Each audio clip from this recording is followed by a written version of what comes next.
Hi, I'm Neil Ferris, and thanks for joining us today. Today, we're going to do something a little different. We're going to sit down and interview a couple of individuals who, if you know Ontario Archaeology well, probably need no introduction. Despite that, I'm going to give you a bit of an introduction. Today, joining me is Ron Williamson. He is the current president of the Museum of Ontario Archaeology Board and past founder and head of ASI, one of the longest established and premier owner-operator archaeological consulting companies in Canada. Ron's own research is focused on Ontario archaeology, and in particular, the material record and cultural history of ancestral Northern Iroquoians, and on various dimensions of archaeological practice and service. Also joining us today is Bill Fox, current adjunct faculty member at Trent University. Bill's worked for 2 decades in the Ontario government, managing archaeological practice, and then moved on to Parks Canada, where he spent another couple of decades. His research focuses on the archaeology, material record, and cultural history of Ontario, but he also manages to sustain international research stretching from Cyprus to Mongolia. So thanks for joining me here today, guys. And I'd like to go right into our questions if I could. And I'd like you to give folks listening in here today a little sense about yourself, about when you first remember hearing about archaeology, and if you could point to anyone who was influential in leading you towards a career in archaeology. And I'm curious also to know, what did your family think when you first entered archaeology? And perhaps, Bill, I'd ask you to speak first. All right. Well, I guess my journey into Ontario archaeology began when I was 10 years old. And I visited my grandmother in Windsor with my father. And my father had told me that I was going to receive a tomahawk. Now, that was pretty exciting, since my concept of a tomahawk was something out of Last of the Mohicans, classic comics. And so you can imagine how I felt when I was directed to the back garden where I could find an item that looked like this, that my grandmother had actually been using to tenderize meat for a couple of decades. So I was less than excited, let's say, although I did bring it home and have to try to chop down a tree with it, but with not much success. So that's basically how things started. Then wandering around helping myself to the fruit farmers' berries, etc. I managed to find a ridge turf lake when I was 11 years old down on the Spira site. And then I wrote to Walter Kenyon at the Royal Ontario Museum when I was 12 and asked him about this marvelous axe, and received the following reply. I don't know whether you can read that. At any rate, basically says, Master Fox, it's a extremely common axe or adze, and that was very nice. Nice to get a response back in 1961. And from there, I went on to discover a number of archaeological sites when I was bicycling down to play baseball in Rosedale Park, and I was 13, I guess, at the time. And I was in contact with a number of archaeologists about this. I even did a little display for the Hamilton Science Fair. You can see, I don't know whether you'll be able to see it, but there's this little nerd there pointing to this fantastic reconstruction of what one of the sites looked like with a bunch of artifacts. Anyway, so life went on. I was working with the Ontario Archaeological Society, and in fact, what happened was that I guess when I was when I was 13 years old, I guess I was hauled out of high school by the Hamilton Engineering Department and invited to go down to the Kings Forest Park site and explain why they should mitigate an archaeological site in the sewer line corridor. Had a good discussion with them down there, and they told me it was all landfill, and I said no, half of it was, half of it wasn't, and here's some intact features. So ultimately, that led to the May 1963 excavation project by the Ontario Archaeological Society on King's Forest Park site, which was reported, I believe, in 1965 by Bill Donaldson. Anyway, I at the time was meeting with people like Emerson and Ridley. Finally I submitted my first article to Ontario Archaeology in 1965. Never quite made it to press. And at the time I was doing rescue excavations on Virgin Dial site in Hamilton. With a group, I formed an archaeology club at Glendale High School. And then after that, I went on to University of Toronto. And my first report on Ontario Archaeology was published in 1967. My father was an engineer, told me that the church debitage was crushed stone and the ceramics were sewer tile fragments. But he still drove me to sites to collect. The family doctor advised me against archaeology as a career, but it was a great hobby. So I was encouraged by people like Walter Kenyon, Frank Ridley, Don Emerson, Rufus Churchill, who was the editor of OA, and fellow high school students. That's about it. Okay, thanks. Ron, if I can ask you. So just before I launch into my story, I would point out that the three of us ended back together at King's Forest Park in the 1990s, digging units in the Midden in the woods. And I think we heard that story a few times, didn't we, Neil? Oh, yeah. In any event, because Bill's much older than I, my first interaction with archaeology was not until September of 1973. I'm unlike many who had a childhood dream of doing archaeology. I did not. I actually had no idea what I wanted to do when I went to Western. I went into pre-law because that seemed to be the thing that my parents wanted me to do, and it seemed like a smart thing to do. And in the third week of my university career, I went to a lecture in which the lecturer indicated that people had been in that area for 13,000 years. And I'd never heard that, and it was like being knifed. It just stuck me. I couldn't believe that I didn't know anything about that history. I went up after the lecture and asked if I could volunteer. 2 weeks later, I had a beautiful desk and a beautiful lab, and I spent the next several years working with David Smith and Neil Bennett, actually documenting and cataloging the Wilfrid Jury collection that he and his father had collected for most of the 20th century. I had a very strategic decision to make at the end of 1974 when I was offered to go study with a shaman in the Belcher Islands by a department member at Western. And at the same time, I was offered a position at Draper, which was kind of one of the bigger archaeological site excavations of the 70s. And I chose Draper and made many, many contacts and enjoyed my time there hugely, became a crew leader. And I think it was during that year, 75, that I made the decision, this is what I'm going to do for a career.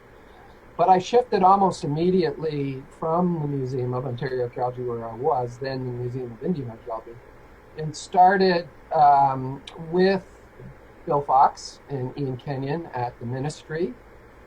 Really, it was a Bill helping to fund work that I wanted to do on a Meadowood site near Chatham called Leon 2. And he helped me get money and a license, and we did that in exchange for me and my crew crewing with Ian on several of his jobs, like Leon 1 and the Pinery Survey and the Survey of Kent County. And Martin Cooper and I and a few others spent a lot of time working that summer with Ian, thanks to Bill. Certainly my parents, when I indicated I was going to do archaeology, were concerned, but when I said, well, you know, I could end up a professor at a university, they were less concerned. But in 1980, Bill again approached me and wondered if I wanted to do a survey for Ministry of Transportation, who at that time did not have a unit, and said, why don't you go survey a little bit of the 403, put a budget together. So, and he said, I think come back the next day with a budget. And so instead of writing several week-long grants for money, which I had already by then started to do for various graduate research, overnight I wrote something up and I had $30,000 basically the next day to go out and survey the 403. I made a decision right away that doing consulting was a way of funding research. And when I got my PhD in 1985 from McGill, I went in 1980 for undergrad or for master's, went right into PhD with Bruce Trigger. But I never applied for a single academic job after that because I knew two things. I could make a living doing archaeology as a contract archaeologist, and more importantly, I could get the money to do the kind of research that I wanted to do and publish, which would mean that I would have one foot in both doors, in the academic world and one in the consulting world. Wow. Thanks, Ron. That really characterizes that whole period of time, that sort of birth of another option. So I'm going to combine the next two questions, if I could, just to move us along, because one of the reasons why we thought it would be great to have a chat with you is you both played critical roles in shaping the creation and early rise of archaeological conservation in Ontario at a time when this very much was an unusual or unheard dimension of archaeology. And I'm wondering, from both of your experiences, Ron, you've already mentioned, and Bill, maybe you can mention too, when you decided the professor route wasn't for you, and more specifically, what are some of the highlights of each of your careers as it's related to the birth and growth of archaeological heritage management in this province? And again, turning to you first, Bill. Okay, well, highlights. Well, I had a pretty wonderful high school career, as I indicated. It gave me an opportunity to learn a lot about field activities and report writing. Then I had 5 years at U of T were enlightening, thanks to Norm Emerson, if I can mention professors, for Ontario Archaeology, and Bruce Schroeder for European Lower Paleolithic, which I did some field work and analysis on.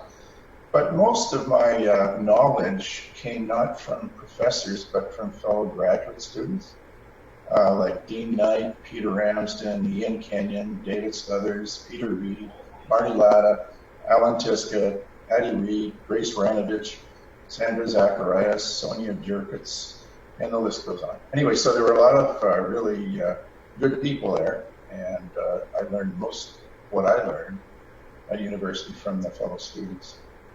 There was a low point. That was my involvement in 1968 on the Maurice Ossuary excavation, where I learned what not to do.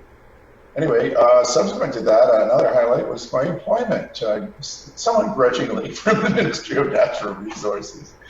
Provided me with a 3-month contract to do a survey in the fall of 1972 in what was then called Sibley Provincial Park, or Sleeping Giant Provincial Park now. And I was supposed to cover endless square kilometers of virgin forest by myself in 3 months. Anyway, from there I had a chance to meet the regional director in Thunder Bay and convince him that since they were regional geologists, why not regional archaeologists? And amazingly, he agreed. And so I was reporting to Thunder Bay and Kenora in 1973. I was able to create a new pair of positions in northwestern Ontario at Kenora in 1974 and hire Patty Reed and Grace Ranovich. Then I was fooled into abandoning Thunder Bay and coming to London in 1976. That's another story. And by 1977, we created the Archaeological Conservation Program, which I'm sure most people have heard about. Um, then, there were things with the OAS that were near and dear to me, like the J. Norman Emerson Medal in 1979, and its presentation the following year to Frank Ridley, one of my mentors. Moved to Toronto in '86, established the Development Plans Review Unit, created the Passport to the Past program with the OAS in 1987. One of the downers was that by the mid-'90s it had kind of withered on the vine, but it was picked up by the U.S. Forest Service in Minnesota in 1988 and called, instead of Passport to the Past, it was Passport in Time. And that program, there's a passport there. That program, very glitzy program, has now got tens of thousands of members across the United States. They did a heck of a job of promoting it, and more power to them, I guess. In 1989, I had fun working on the TV Ontario 5-part series entitled Archaeology from the Ground Up. And perhaps the biggest highlight in terms of archaeological resource conservation in Ontario for me, as opposed to people like Neil who followed on and did wonderful work, was the Ogilvy Report in 1990, which was a response to some attempts by the development industry to close down archaeological conditions. So, yeah, that's about it. So, Bill, just to follow up then, when you got involved in the ministry, the province didn't have a very robust conservation program. By the time you left, it did, and anything since has grown from that establishment.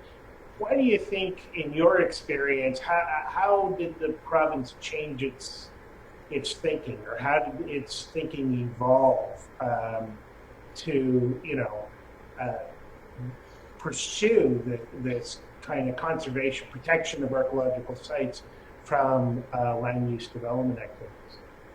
Well, actually, in the early 70s, the M&R program was the blossoming of archaeological activities, let's say, by the provincial government. There had been previous work with the Historic Sites and Monuments Board, et cetera, funding people like Ridley to dig sites in Wendake, and various surveys by individuals. But when M&R got involved at the beginning of that decade, they were definitely hiring crews, fairly large crews, to do provincial park archaeological inventories. Ron's already mentioned the Pinery Survey, where everyone got up close and personal with poison ivy. And there was, in the north, there were things like the Crownland Cottaging Initiative, which M&R decided should consider archaeological resources before they were building cabins on them. They also funded historical research and historical architectural research, and did surveys along river systems in the north, like the Albany and Missinaibi. So it was quite an active program until, I should say also, M&R actually bought properties to protect sites. I convinced them to buy a portion of the Cummins site in Thunder Bay, a big paleo quarry site, and also to purchase the Manitou Mounds property on the Rainy River to protect a series of over a dozen burial mounds out there. But, beyond that, what happened in 1975 was that the whole archaeology program within the provincial government moved from M&R, Natural Resources, to the new Ministry of Culture and Recreation, who were also responsible for the new Ontario Heritage Act. M&R was not impressed, and in fact they were kind of grumpy for about a decade after that, because in fact that program had provided a lot of interest within that ministry and outside it too. So, I don't know, I could go on about the things that happened subsequently with culture and recreation, subsequently citizenship and culture. I guess I could say that when I moved to London in 1976, we had a grand total of 3 staff to cover the area from Niagara to Collingwood to Tobermory to Windsor, and the whole North Shore of Lake Erie. So it was myself, Ian Kenyon as a field archaeologist, and Betty Kirk as our secretary, which is kind of a joke when you think about it. So at any rate, we just, well, you know, in an area as active with farming and looting, let's say, as southwestern Ontario, we really had to get a better grasp on what was happening. So we established the Archaeological Conservation Program with volunteers. That grew in the 80s to, I guess it was over 20, between 20 and 30 members across southwestern Ontario, including underwater archaeologists. And, you know, the Environmental Assessment Act, which was proclaimed in 1975, was really the first legislation that, how should I say, facilitated, if not required, consideration of archaeological resources. And it was through that particular act that we got involved initially with major development projects, provincial ones, like highway corridors, New 402, 403, which Ron's mentioned. We started off hiring some crews to do this kind of work and quickly realized that it was way beyond our capacity to do it. We had our ACP volunteers telling us about all kinds of other residential development impacts on resources throughout southwestern Ontario. There was nothing to help us in that sense. So, you know, by the end of the 70s, there were people like Ron who had agreed to take contracts for MTC, Ministry of Transportation and Communications, and do these kind of major surveys and subsequent mitigation projects along highway corridors. Ultimately, I was able to convince the Southwestern Region MTC to hire Paul Lennox, and hence the development of their own internal program.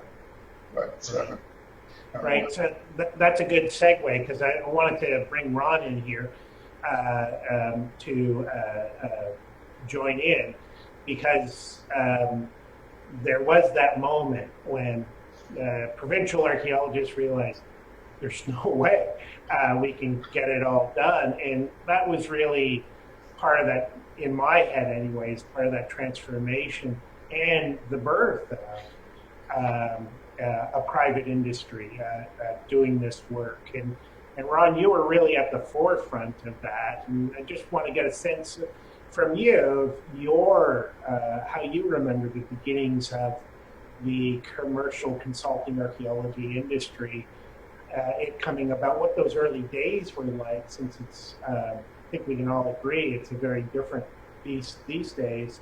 And, you know, I'm wondering how confident you were that your company would be as successful as it did become.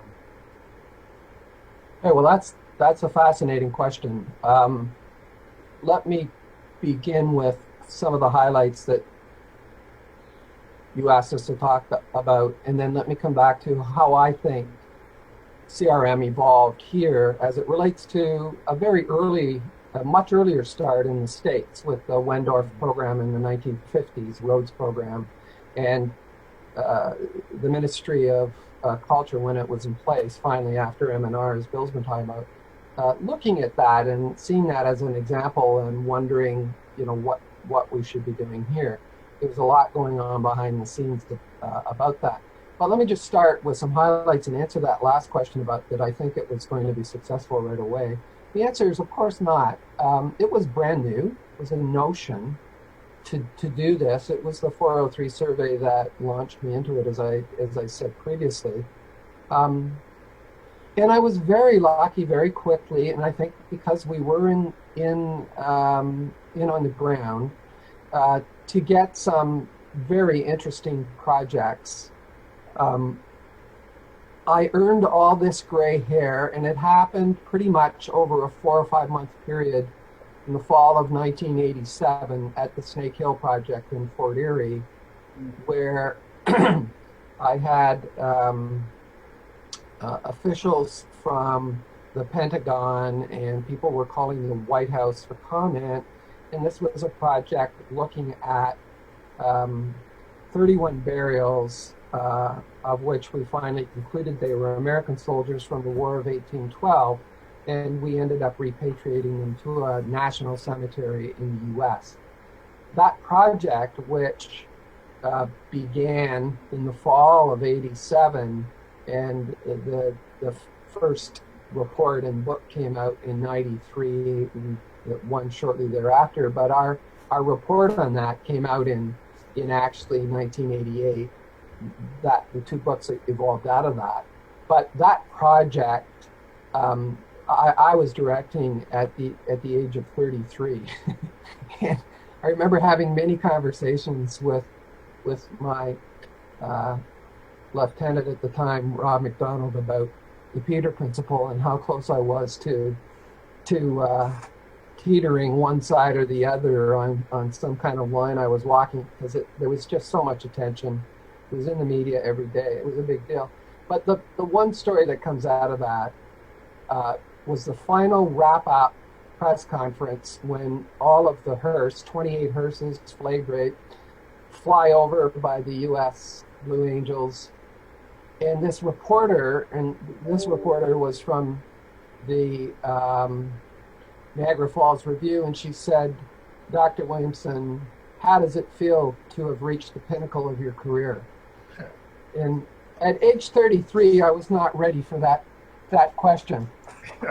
So thankfully, I had many other highlights that really thrilled me to work on. Of course, the Peace Bridge project came out of that, and the Peace Bridge site is the only site I know of in Ontario where you can go, and I can promise a crew member that they will find between 20 and 30 fully formed tools in an hour's dig of a 1 meter square, and that's simply the case there.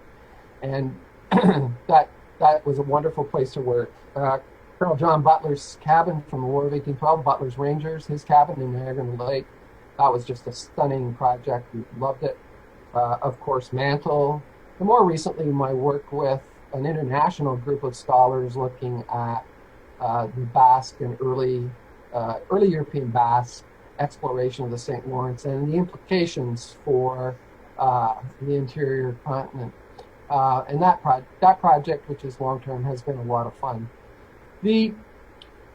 My own path really developed, certainly with the influence of Bill and others, but we started with the Foundation for Public Archaeology. Neil, you were involved in that, where we thought it would be a great idea to invite the public to participate. But I remember when Raiders of the Lost Ark came out, we actually set up a little booth outside the theater, Capitol Theatre in London, and invited people to come for a day-long adventure in archaeology. Yeah, I staffed that in that mall. That was the first year I worked in Ontario Archaeology. Okay. So, this was kind of where I wanted to head. And it was a way of funding graduate research in addition to the experience grants that we got with the ministry. And I was having just a hoot of a time. But underlying that all the time was me wanting to have a career that and involvement that really was about producing and disseminating knowledge as a result of what we were doing. I saw that as a core responsibility as well as ethical practice. And so the development of the industry, I see it starting back with the historical systems plan that Bill talked about, Alan Tiska and others who developed that. The actual beginnings of people doing contract work, unbeknownst to many, David Spittle claims to have started the first company with Peter Hamalayan in 1972. Pete Ramsden and Dean Knight say they also started it in late 72. Their first job was cataloging, as Dean puts it, some rich guy's collection of Canadian indigenous art, a lot from the Arctic. So, but in discussions with Dean and with others, it was interesting in that I probably created the first real functioning, business-oriented company. But having said that, it really doesn't matter because MPP came along almost immediately thereafter, and there were a couple of firms that were actually doing contract archaeology. Now, what's interesting is that the notion of contract archaeology had been around in Ontario and certainly Canada for a long time. The National Museum was involved in handing out contracts. That's how the St. Lawrence Seaway got all the excavation was done. There was Wawa, which was a very interesting thing that Ken Dawson did.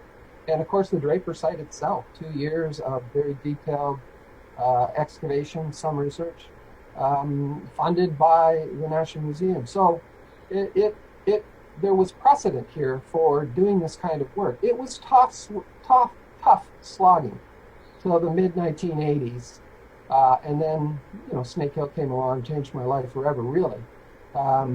I think the key moments in CRM was, in fact, Bill's efforts in constant efforts in strengthening the legislative mandate, his own bluffs, and I mean bluff, in convincing municipalities on the basis of one word in the Planning Act, archaeological concerns, that the two words, that they had to do archaeological planning. That made a huge difference. It's the genesis of archaeological management planning. I remember the 90s recession. I remember the 08 recession. Kind of from an archaeological perspective, the spurt of Iroquoian village investigations in the late 80s and 90s. I remember the knowledge just bursting in that 15-year period as we learned more about the archaeology of South Central Ontario. I think the Toronto location was very important for ASI. I had decided to go there in 83. We carried on a little bit with FPA, but it was basically done by the end of 85. I also think important in my own career was the work with the CAA in the very early 90s on the ethical practice guidelines, which was really about Aboriginal engagement in archaeology. And as I've told many people, I remember in 1977, one of my mentors, namely Bill Fox, said, if you're going to do the on-site, you really should go and speak with Dean Jacobs, and you should get not only his permission to do that, but you should involve some people from that nation. And I raise this again for people who might be watching this. Aboriginal engagement is not new. Our industry has been doing Aboriginal engagement for 40 years, 50 years. And Bill was one of the guys who was really pushing this and teaching young scholars like me that we had a responsibility to the people who own that past. And so obviously it's been very interesting to watch that.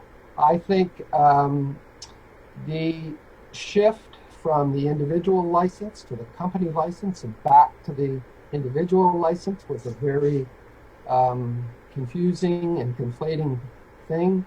The standards and guidelines, which in the end you helped, were principal at putting together, but I think we can all say the world changed once those guidelines came out and review became a completely different thing. Most of people my age long for the days when review was like it was before those guidelines, when people like Ian would say to you, phone you up and say, what do you think of this issue or this problem? Could that site maybe have been occupied in this way? And the conversation was with somebody who knew it inside out, and you could get direction, and you respected it instantly.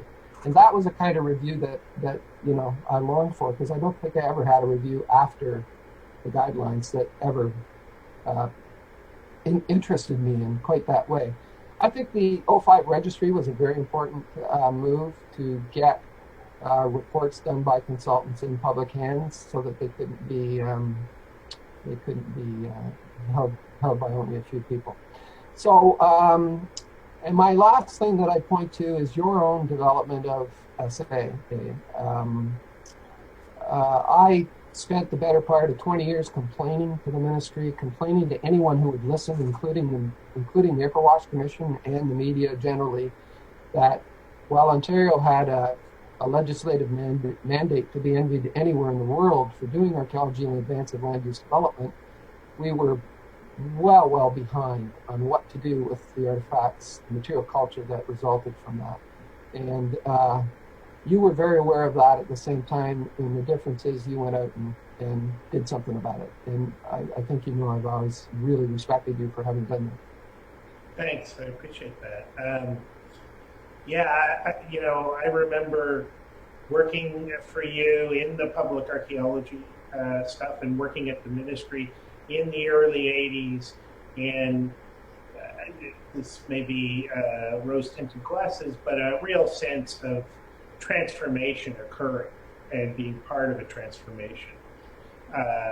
What always strikes, what I always think of when I think of the birth of Ontario Consulting Archaeology is how in 1985, Bill, you hosted that first conference at the ministry office in London for the entire, or pretty much the entire industry. And I think it was like 13 or 15 people in that room, and how much the industry has changed since then, how much it's grown, how much it's it's leveraged in managing the record across the province in almost all regulated land use activities now.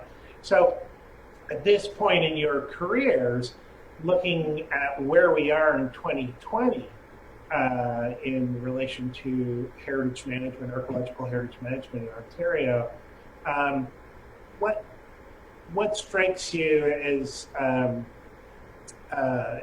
beyond what you've already said, the biggest change that you've seen, and where do you think we're going to move to in the future? A little prognostication from each of you, if you wouldn't mind, to wrap up this interview. And Bill, I'll start with you.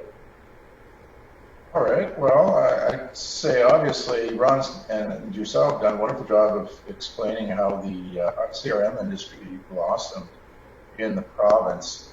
And I just would like to interject quickly and say that if it wasn't for Linda Stevens, the ADM for the ministry back in the late 80s, we would not have nearly as much, if any, archaeological business connected with the Planning Act. And she was absolutely pivotal in providing the opportunity for us to make our case through the Ogilvy report ultimately, but prior to that, involved in a lot of high-level land use planning programs in the province. So hers is a name that should never be forgotten. At any rate, it's great to have seen the industry blossom, as I say, become a viable source of employment, as everyone has been discussing, as the academic positions in the province have dwindled at universities and museums. As the field has expanded into the corporate world, some of the personal weaknesses formerly expressed in the limited and rarefied world of academia have broader social ramifications, unfortunately. And recently I was requested to participate in an ethics committee panel review of a complaint that was received by the Register of Professional Archaeologists in the States. And this had to do with shaming, social media commenting concerning Métis populations in Ontario and Quebec and points east in the Maritimes by a member of one of the Sioux Nations in Minnesota. So it was very interesting to be involved in that kind of issue that would maybe even considered an issue decades ago. And what I'd like to see, obviously, is more of what Ron and yourself have been referring to as constructive relationships, partnerships with Indigenous and also minority communities in Ontario. I've got to obviously point out the excellent work with the Wendat community by Ron and company, and also Holly, TMHC, and her work with the Afro-Canadian community. It's brought a whole new segment of society into a concern for Ontario archaeology, rightly so, and I think this is hugely important. So it's great to see these changes. They're born of little seeds decades ago in certain ways, but I think that overall the industry and archaeology specifically is moving in the right direction. Okay, thanks. And Ron, last words to you. So I hope this doesn't sound too negative, but I have a few comments I want to make. I think the industry has grown so much that you're right. In '85, it fit in a room with 15 or 18 people, and today it's hundreds of people involved in the industry. It's closing in on $40 million annually worth of work in Ontario alone. And out of all that, I think there's only a handful of people who are truly reflective about what they're doing. Is it archaeology? Is it not archaeology? How does it relate to practice in the wider world, in the wider discipline? Are they doing anthropology? Aren't they? And there's very little reflection about that anywhere. Certainly not in reports. Not that I'd expect it there, but very few people are involved in that discussion. I think there's far too many people who continue to balance their private spheres, their work spheres, on the private side rather than the public interest. I believe we need to balance that sphere in the middle to achieve the work for the private sector, but also to address the public interest, and that's what dissemination of knowledge is about. I find myself really lamenting the death of expertise. When Bruce Trigger died, he was writing a book on, and I think he was going to call it Death of Expertise. And I rue that now a blog is equated with, a 5-year study, published, peer-reviewed study, and the opinions are viewed by many as equal. And that really is an issue. And the use of archaeologists or anthropologists, some, of not contradicting false beliefs and contradicting issues that people believe that we know is not the case. And Bruce Trigger cautioned us about this in the 90s. He basically said the rejection of the scientific method is to abandon any means for refuting the claims of fascists, sexists, and racists. Science should be used to reveal the complexity of the past and not to simplify the present. That is something I think are words to live by. As a final thought, I do want to point out that in a very non-scientific survey I did for ESAF, for a lecture I was doing for the ESAF annual banquet last year, maybe it was the year before, I looked at people who I just assessed as having a really comprehensive knowledge of Ontario's Indigenous archaeological past. Comprehensive knowledge. And I looked at that and thought that there are probably 36 people in the province of the hundreds and hundreds of people that are working that actually have that knowledge base. 25 of them are in CRM, 11 in the academy. But the most important thing is that of those 36 people, 29 of them are over the age of 55. So we're in a bit of a crisis in Ontario archaeology. I think it extends beyond Ontario, and it's because of the way that our industry has taken over the discipline, and it's easy to do a one theme MA, get a job, and spend your life doing that, and never really learning the full comprehensive record and contributing knowledge. I don't know the stat, but I'll bet it's over 99% of the work that's done never sees the light of day beyond that consulting report. So we have some systemic issues that we need to address with the full help of universities. And, you know, Neil, you took on what I thought was a pretty intractable problem. It's still a problem, but man, you came up with a solution, an elegant solution with SA. We need to do the same thing for some of these other problems. Okay, well, hopefully those words inspire some in our community to aim for those elegant solutions to what continues to be, an amazing choice as a career, but also an amazing way to see the world and contribute way beyond this practice in the service of all the various interests, all the various values that come together over this heritage. And it's your story, Ron, at the beginning of how you reacted to learning about that deep history to Ontario through its archaeological record is something that I see people experience all the time, both in classrooms and at the museum. And it's affirming that there is real important role to play here.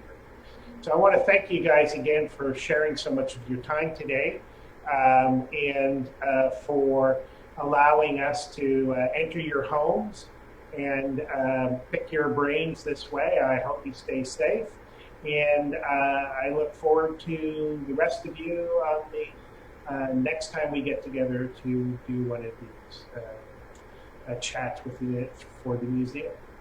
Thanks very much, Neil. And Bill, it was lovely to see you as always.